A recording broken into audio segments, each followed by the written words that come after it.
자, 오늘 최악에서 최선으로 인도하시는 하나님, 우리 제목 한번 해볼까요? 최악에서 최선으로 인도하시는 하나님. 최악에서 최선으로 인도하시는 하나님. 사진을 한번 보여주실까요? 운전하시는 분들은 한두 번쯤 경험하셨을 상황입니다. 이 차가 모래사장이나 갯벌에 빠지면 어떻게 빠져나와야 되죠? 119에 전화한다. 보험회사에 전화한다. 이렇게 모래사장이나 갯벌에 빠지면 우리가 흔히 그냥 엑셀레이터를 그냥 엑셀을 막 세게 밟아요. 아주 막 웅 하면서 빠져나오려고 애를 쓰죠. 혹은 지렛대를 이용해서 그렇게 빠져나오려고도 하지요. 자, 그러나 그럴수록 차는 더 깊이 빠져 들어갑니다. 왜냐하면 이 모래나 갯벌에 들어가면 타이어의 이 접지력이 떨어지기 때문에 약해져서 헛바퀴를 돌면서 땅을 파고 들어가기 때문이에요. 그러면 어떻게 빠져나올 수 있을까? 의외로 간단해요. 전문가들은 저런 상황에서 가장 유용한 방법이 타이어에 바람을 빼는 겁니다. 타이어 바람을 빼는. 그렇다고 일부러 한번 해보지는 마십시오. 타이어에서 바람을 빼는 순간 이 바닥과의 마찰력이 생기고, 그래서 쉽게 이 자동차가 힘을 받아서 빠져나올 수 있다라고 말합니다. 흔히 우리가 상상할 때는 타이어에 바람을 빵빵하게 넣어야 그래야 잘 올라올 것 같은데 실상은 그렇지 않다는 거죠. 자, 여러분 성경에 어떤 인물을 좋아하십니까? 성경에 하나님께 쓰임받았던 그런 인물들, 또 여러분들이 좋아하는 성경의 인물들을 한번 생각해 보십시오. 공통점 중에 하나가 그들의 인생에 하나님이 힘을 빼는 과정이 있었다는 것입니다. 내 생각과 계획, 내 경험, 또 내 어떤 그 욕심, 능력, 이것이 하나님보다 앞설 때가 있거든요.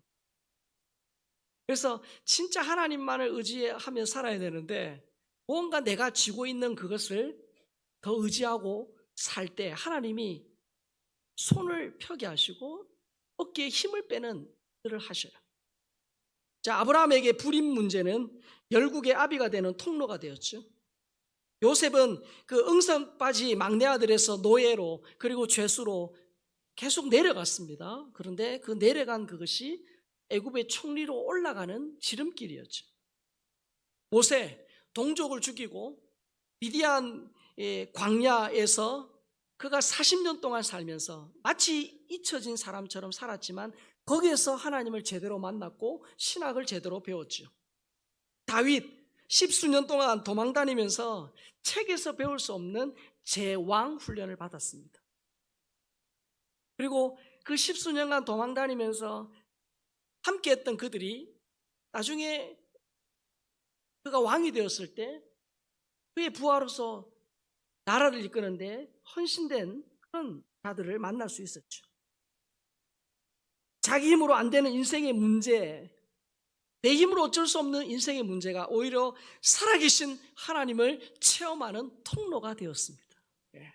여러분, 이스라엘 백성들, 오늘 본문의 이스라엘 백성들도 다르지 않아요. 자, 불세출의 지도자 모세가 10가지 재앙을 통해서 이스라엘 백성들을 출애굽시킨 그 장면, 여러분 생각만 해도 그냥 대단하죠. 여러분 영화로도 많이 제작된 장면 아닙니까? 자, 이제는 어떻게 하면 됩니까? 최대한 빨리 하나님이 약속한 가나안 땅으로 가는 것만 남았습니다. 여러분, 애굽에서 가나안 땅으로 가는 가장 쉽고 편하고 빠른 길은 그 지중해 변을 따라가는 해변길이에요. 사진에 파란색 화살표를 따라가면 애굽에서 열흘, 보름 만에 가나안 땅에 갈 수 있어요. 이 지중해 해변길은 그들이 가는 데 있어서 필요한 그런 물자들을 구할 수 있는 그런 도로입니다. 자, 누가 봐도 이 길을 따라서 빨리 가나안으로 가는 것이 하나님의 뜻처럼 보입니다. 자, 그런데 하나님께서 오늘 본문에 보니까 쉽고 편하고 빠른 길이 아니라 어렵고 불편하고 먼 길로 이스라엘 백성들을 인도하셨어요. 자, 그 이유가 본문 17절에 나옵니다. 읽겠습니다. 바로가 백성을 보낸 후에 블레셋 사람의 땅의 길은 가까울지라도 하나님이 그들을 그 길로 인도하지 아니하셨으니 이는 하나님이 말씀하시기를 이 백성이 전쟁을 하게 되면 마음을 돌이켜 애굽으로 돌아갈까 하셨습니다. 출애굽한 이스라엘 백성들 200만, 250만이 되는 그들 가운데 노약자 있습니다. 어린아이가 있고요. 여자들이 있어요. 또 가축대도 많습니다. 그런 상황을 고려해 보면 가깝고 편하고 넓은 길로 가는 게 정답이에요. 그러나 그 길은 전쟁을 하게 되면 전쟁의 길입니다. 이 길은 길목마다 정예 부대가 주둔하고 있습니다. 특별히 그들이 맞닥뜨릴 지중해 블레셋 해변길이거든요. 블레셋이라는 이 나라는 그야말로 이 지중해 연안을 차지하고 철제 무기로 무장한 싸움짱 민족이에요. 특별히 블레셋 5민족은 서로 상호 동맹을 맺었어요. 어느 한 곳에서 전쟁이 침략을 받으면 나머지 부족들이 가서 도와주기로 한 그런 난공불락의 막강한 군사력을 갖추고 있습니다. 만약 이스라엘 백성들이 이 완전 무장한 그들을 볼 때에 받을 충격, 공포는 정말 말로 표현할 수 없을 거예요. 자, 이스라엘 백성들이 어떠합니까? 430년간 노예 생활을 했어요. 전쟁, 무기 이런 거 잘 몰라요. 전투 경험이 없습니다. 한마디로 전쟁의 지읒자도 모르는 그런 전투 분야의 오합지졸이죠. 근데 하나님이 이스라엘 백성들을 잘 아셔요. 그들이 이 상황에 따라 조금만 좋아지면 우쭐하고 조금만 어려우면 우울해지는 그들의 그 약함을 하나님은 아십니다. 그리고 공경에 처하면 모세도 죽이고 애굽으로 회군할 수 있는 이스라엘 백성들의 그 악함도 아세요. 이스라엘 백성들의 그 약함과 악함을 아시는 하나님께서 짧고 편한 길, 쉬운 길이 아닌 멀고 불편하고 어려운 그 길로 그들을 인도하셨다. 18절 말씀도 다시 볼까요? 그러므로 하나님이 홍해의 광야 길로 돌려 백성을 인도하시매 이스라엘 자손이 애굽 땅에서 대열을 지어 나올 때. 자, 이스라엘 백성들이 지중해 해변 가깝고 넓고 편한 짧은 그 길이 아닌 광야의 길, 홍해의 광야 길, 저 길은 안다는 것은 전쟁의 어떤 그 전략적인 부분에서 보면 기름통을 안고 불 속으로 뛰어드는 것과 다르지 않습니다. 광야로 들어가는 건 죽으러 가는 거예요. 광야로 지금껏 인도하신 하나님이 출애굽의 10가지 재앙을 통해서 바로의 코를 납작하게 만들고 그 기적 가운데 이스라엘 백성들을 출애굽시킨 그 하나님이 맞냐? 이 하나님과 이 하나님이 같냐라는 의구심이 들 정도로 그야말로 생뚱맞은 길이 바로 홍해의 광야 길이에요. 인간의 지식과 경험을 총동원해도 아무리 생각해봐도 도무지 이해할 수 없는 길이 바로 홍해의 광야 길이에요. 자, 일단 여러분 생각해보세요. 사막 가보신 분 있을 겁니다. 광야, 일단 먹을 게 없습니다. 마실 물도 없어요. 광야는 극도로 건조한 곳입니다. 그래서 자신이 느끼지 못한 사이에, 왜냐하면 너무 건조하기 때문에 땀이 나지 않고 증발이 돼요. 그래서 몸 안에 수분이 증발하기 때문에 심한 갈증을 느낍니다. 내가 갈증을 느끼지도 못한 사이에 이미 몸에서 탈수 증세가 일어나죠. 제때 물을 마시지 못하면 생명의 위협을 받는 곳이죠. 광야 또한 일교차가 굉장히 큰 곳입니다. 한낮에는 살인적인 불볕더위가 기승을 부리죠. 밤에는 기온이 급강해요. 한낮에는 건강한 청년도 그 땡볕에 10분을 견디기 어렵습니다. 밤에는 추위가 뼛속을 파고듭니다. 거기다 광야는 길이 없어요. 길이 있다 치더라도 모래바람 한 번이면 모든 것 사라지죠. 지도도 없고 나침반도 없어요. 가도 거기가 거기예요.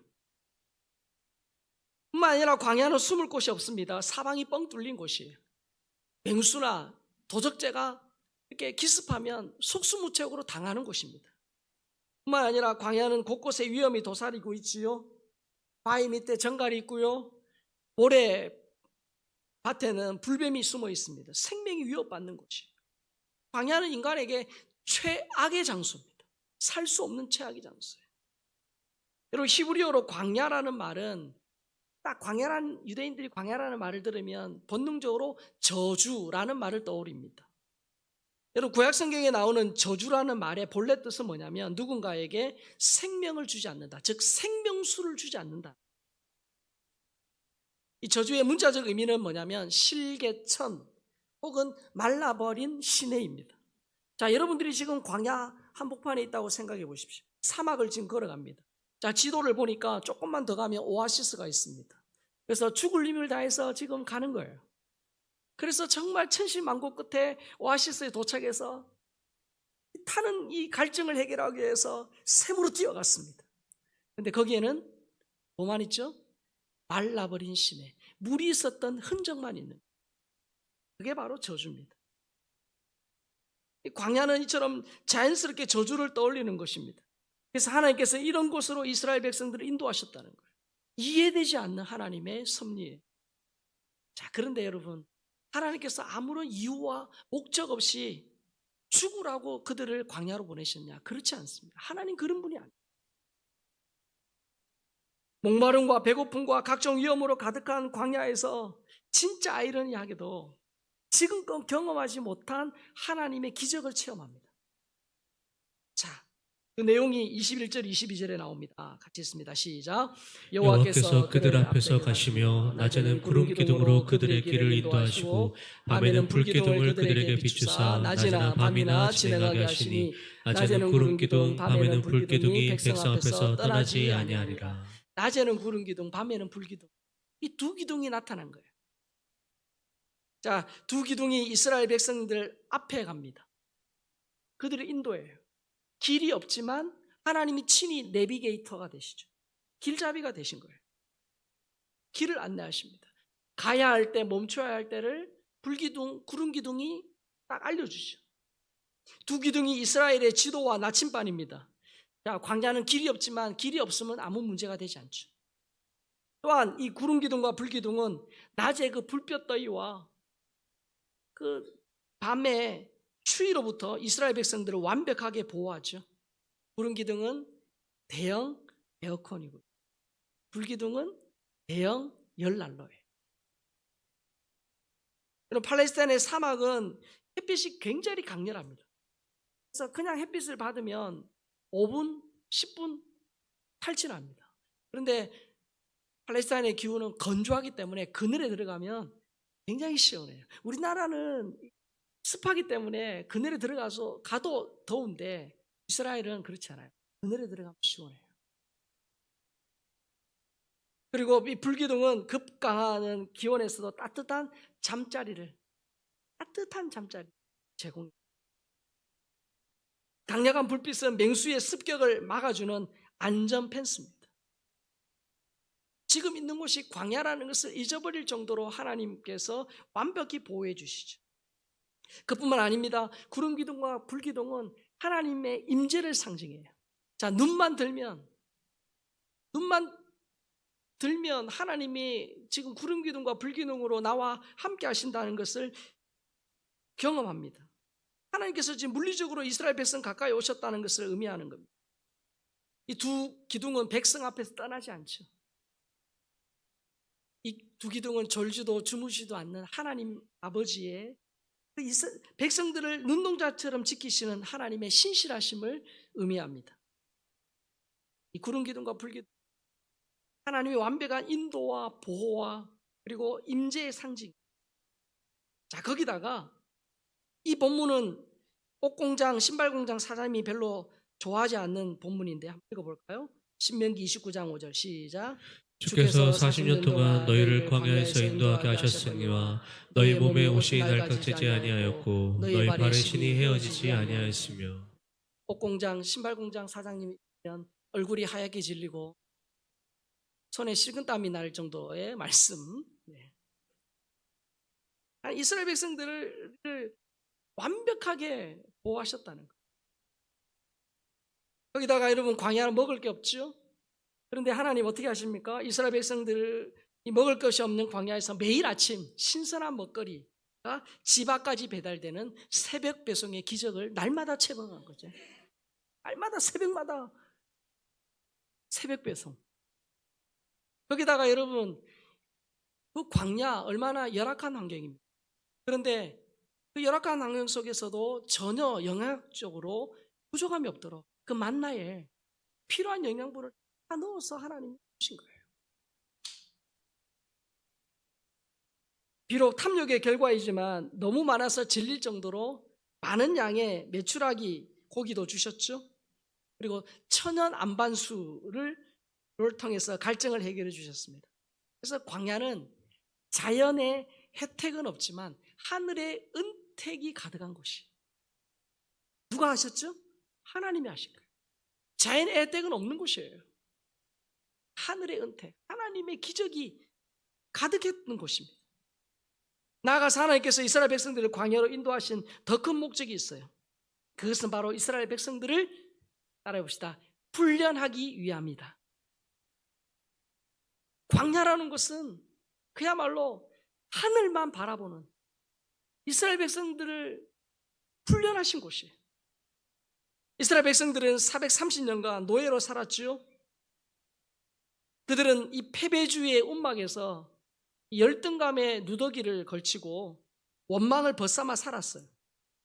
뼛속 깊이, 아마 뼛속 깊이 노예 근성이 배겨져 있습니다. 그래서 여러분 노예의 삶에는 자유, 희망, 기쁨 뭐 이런 단어들은 찾아보기 어렵겠죠. 그 상태로 가나안에 들어가더라도 여전히 노예 같은 삶을 살 거예요. 그래서 그들에게 믿음의 주인의식이 필요한데 이 믿음의 주인의식은 그냥 하루아침에 되는 게 아닙니다. 여러분 우리 자녀들이 이제 20살 되고 하면 군대를 갑니다. 그야말로 몸꽝의 이 비만 청년이 군대에 입소해가지고 훈련을 받으면서 어떻게 해요? 몸짱이 돼요. 몸짱이 돼요. 그렇게 바뀌는 게 어떤 게? 훈련이에요. 여러분 이스라엘 백성의 그 노예 근성 DNA를 믿음의 DNA로 바꾸는 방법도 훈련 외에는 없습니다. 척박한 광야지만 하나님만 계시면 의식주의 궁핍 없이 살 수 있다. 하나님이 보호하시고 하나님이 인도하신다라는 것을 매일 경험하게 하셨습니다. 만나 그런 안식일은 이틀치를 거두라고 하셨고 매일 하루치를 거뒀어요.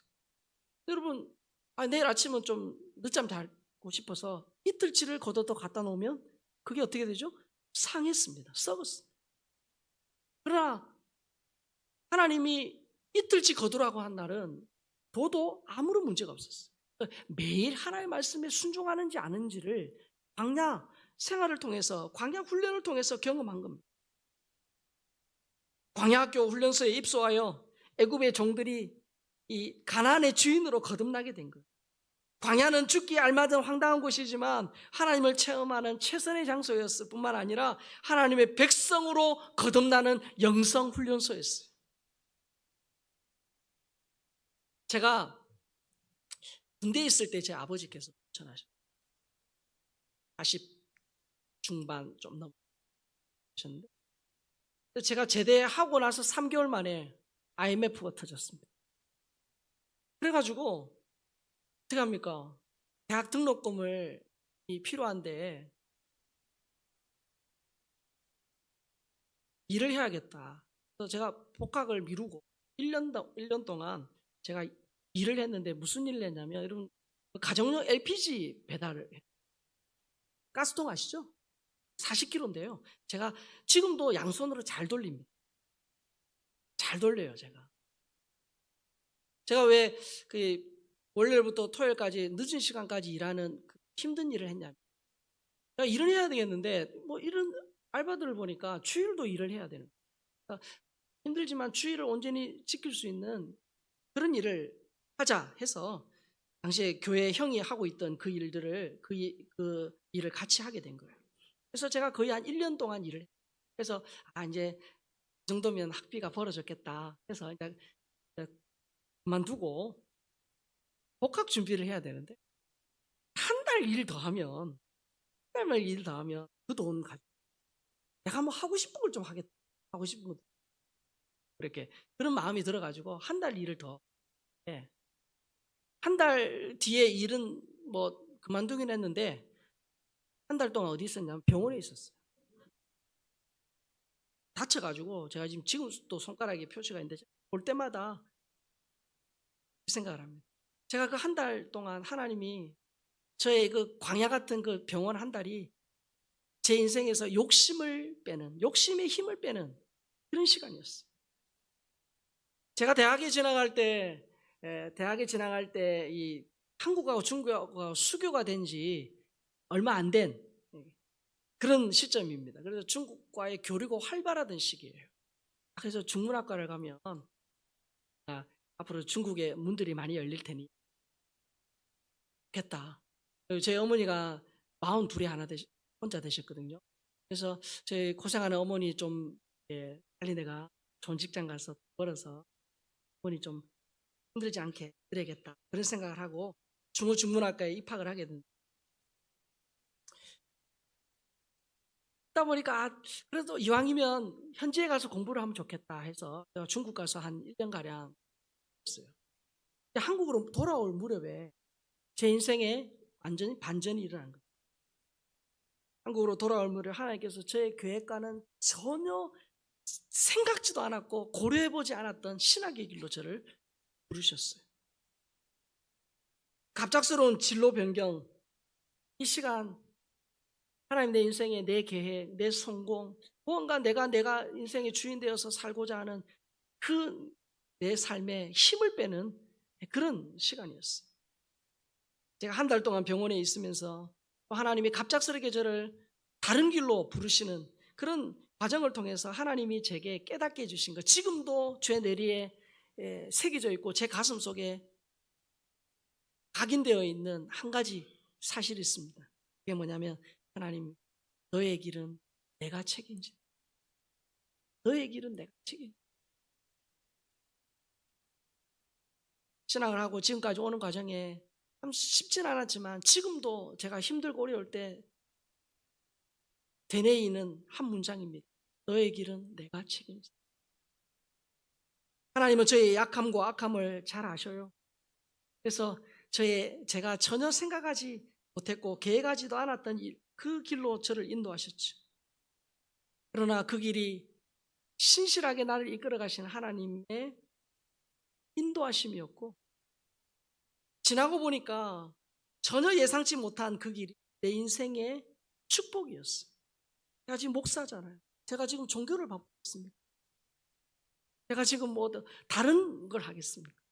온전히 하나님 바라보고 하나님 은혜 끌림 받아 살 수 있도록 저를 그렇게 인도하신 거예요. 그 길이 나를 훈련하시는 하나님의 구름 기둥, 불 기둥이었어요.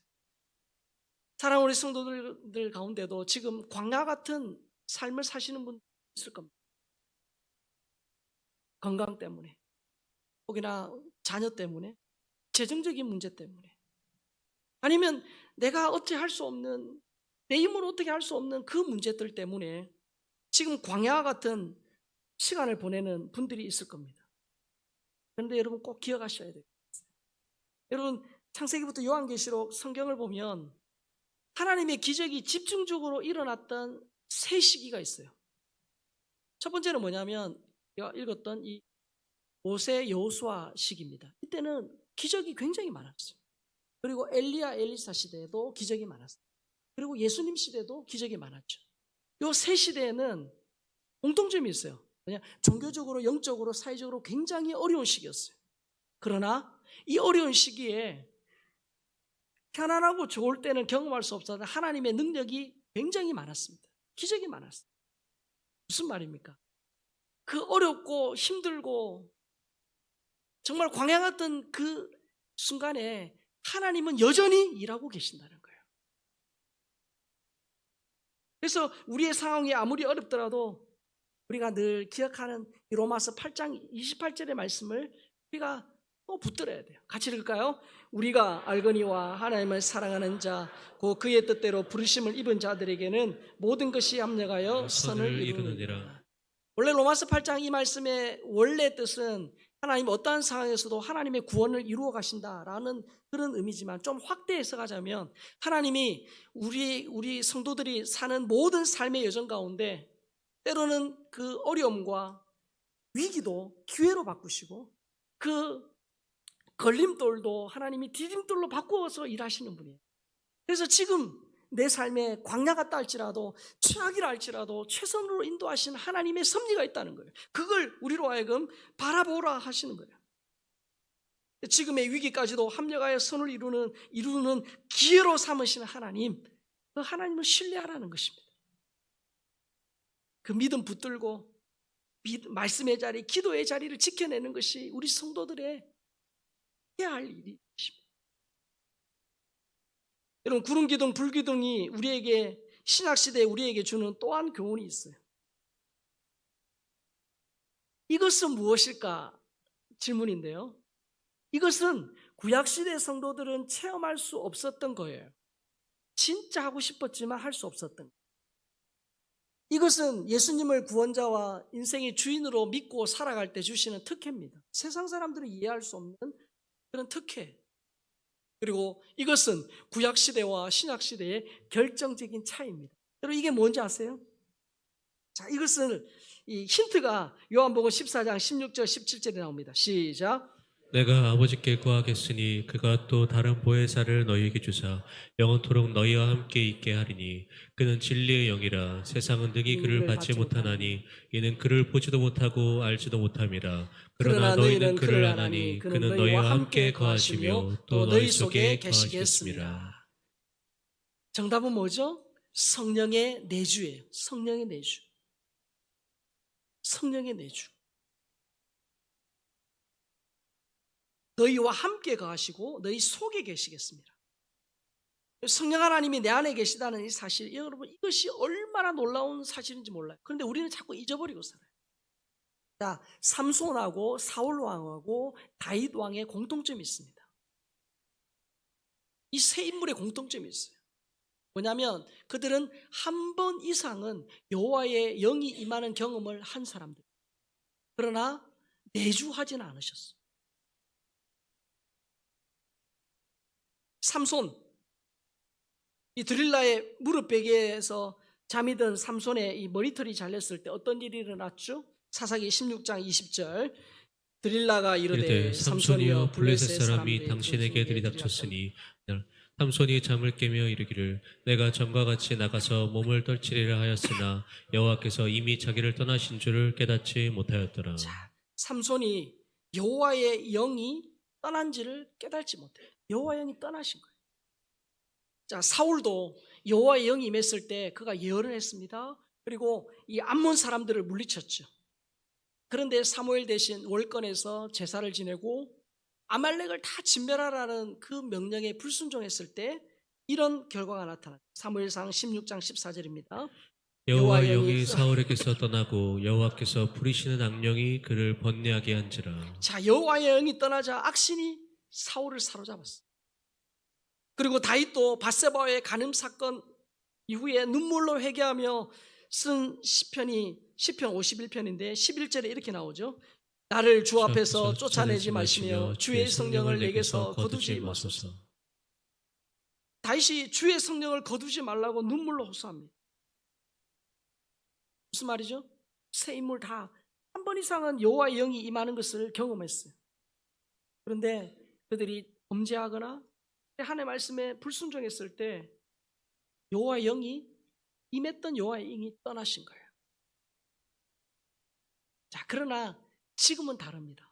지금은 정말 내가 예수님이 나의 과거와 현재와 미래의 모든 죄를 지시고 십자가에 죽으신 것을 믿고 예수님이 하나님이 나를 창조하신 분으로 믿고 예수님이 내 인생의 주인이라는 사실을 분명하게 마음으로 믿고 입으로 시인하면 이미 내 속에 누가 계신 거예요?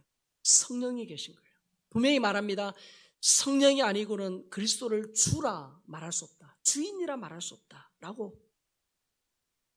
그래서 정말 내가 예수님이 내 인생의 구원자시고 내 인생의 주인이라는 사실을 믿으면 성령이 내 안에 계신 거예요. 내주하시는데 구약시대처럼 왔다가 가시는 게 아니고 영원히 함께 하십니다. 함께 하셔요. 여러분, 이 사실은 구약시대 성도들은 꿈에 누릴 수 없는 축복이에요. 여러분, 하나님이 내 안에 와 계시다. 얼마나 놀라운 사실이에요. 이스라엘 백성들은 가나안에 들어갔을 때 구름 기둥 사라졌죠. 불기둥 사라지고 더 이상 만나를 먹지 못했어요. 그러나 보혜사 성령님, 내 안에 계신 성령님은 어떡합니까? 내 안에 계시고 영원토록 나와 함께 하십니다. 떠나가지 않았어요. 떠나가지 않았어요.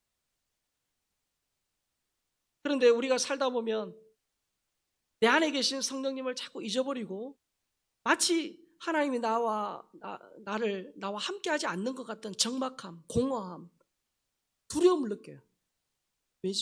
왜일까요? 내 안에 계신 그분을 우리가 정말 그분이 기뻐하시는 은혜의 자리, 말씀의 자리, 기도의 자리, 그 자리를 이탈해서 내가 내 인생의 주인 되어서 내 욕심대로 성령께서 나를 인도하시고 내 마음에 깨달음을 주시는데 그것을 의도적으로 무시하고 순종하지 않을 때, 불순종할 때 인격적이신 그분이 내 안에서 침묵하시는 거예요. 그래서 마치 하나님이 계시지 않는 것처럼 내 가운데 잠잠하신 거예요. 그래서 우리가 여러분 겨울의 끝자랑이잖아요. 곧 3월이 되고 봄이 되고 기도하기 좋은 계절이 오잖아요. 왜 우리가 자꾸 기도의 자리, 말씀의 자리, 은혜 받는 일에 우리가 매진해야 됩니까? 내 안에 계신 성령님이 정말 나를 주장하고 내 생각과 인격과 감정까지도 온전히 주장해서 나를 인도해 가시려면 그분이 나를 인도해 가시도록 그분께 내 삶을 드려야 돼요. 내가 내 삶의 주인 되어서 내가 모든 걸 다 결정하고 다 하고 안 될 때 주님 도와주십시오가 아니죠. 주님이 저의 삶을 붙드신 분입니다. 저를 인도해 주십시오라고 먼저 삶의 우선권과 주도권을 그분께 드리는 거예요. 그랬을 때 그분이 내 속에서 마치 이스라엘 백성들이 매일 구름기둥 불기둥으로 하나님의 임재를 경험한 것처럼 내 안에 계신 그 성령께서 나를 그렇게 인도해 가신다는 것입니다. 인간이 살 수 없는 최악의 장소에서도 하나님은 이스라엘 백성을 최선으로 인도하셨어요. 지금도 마찬가지예요. 성도들의 이 현세와 내세까지도 완벽하게 인도하시고 보호하시는, 함께 하시는 보혜사 성령님이 내 안에 계신 줄 믿습니다. 그분이 내 안에 계세요. 희망과 소망과 지혜와 용기를 주시는 성령님이 내 안에 계신데 우리는 자꾸 그 사실을 잊어버린 채 내 상황, 내 부족한 거, 내 없는 거, 그것 때문에 자꾸 우울해져요. 자꾸 내 마음에 작아져요. 의기소침해져요. 두려워해요. 아니에요. 내 안에 계신 그분을 우리가 계속 묵상하고 그분으로 충만하면 우리의 환경은 어렵다 할지라도 내 안에서부터 어떻게 해요? 주님이 주신 기쁨과 이 용기와 능력이 솟아나는, 내 안에 계신 분이 그런 분이세요. 그런데 우리는 그걸 자꾸 잊어버리고 사는 거예요. 지금 있는 곳이 내 인생의 최악의 장소라도 최선으로 인도하시는 하나님을 믿음으로 보는 여러분들이 되시길 주의 이름으로 축복합니다. 그 하나님을 의지하고 바라볼 때 하나님은 사랑의 눈으로 나를 인도하시고 내 삶의 어둠에 빛을 비춰주시고 내 작은 신음에도 응답하시는 분이세요. 우리가 그분을 아버지로 모시고 그분이 내 안에 계신 거예요. 이번 한 주간도 살아갈 때 우리의 가정과 우리의 또 어떤 삶의 현장이 어렵고 힘들죠. 그럴 때 거기에 매몰되어서 거기에 우리의 마음이 빼앗겨서 실망, 좌절, 우울한 것이 아니라 내 안에 계신 주님 바라보고 구름 기둥과 불기둥 되셔서 최악의 상황에서도 최선으로 인도하시는 그 하나님 바라보고 믿음으로 승리하는 이 모든 하나님의 백성들 될 수 있기를 예수님의 이름으로 축복합니다.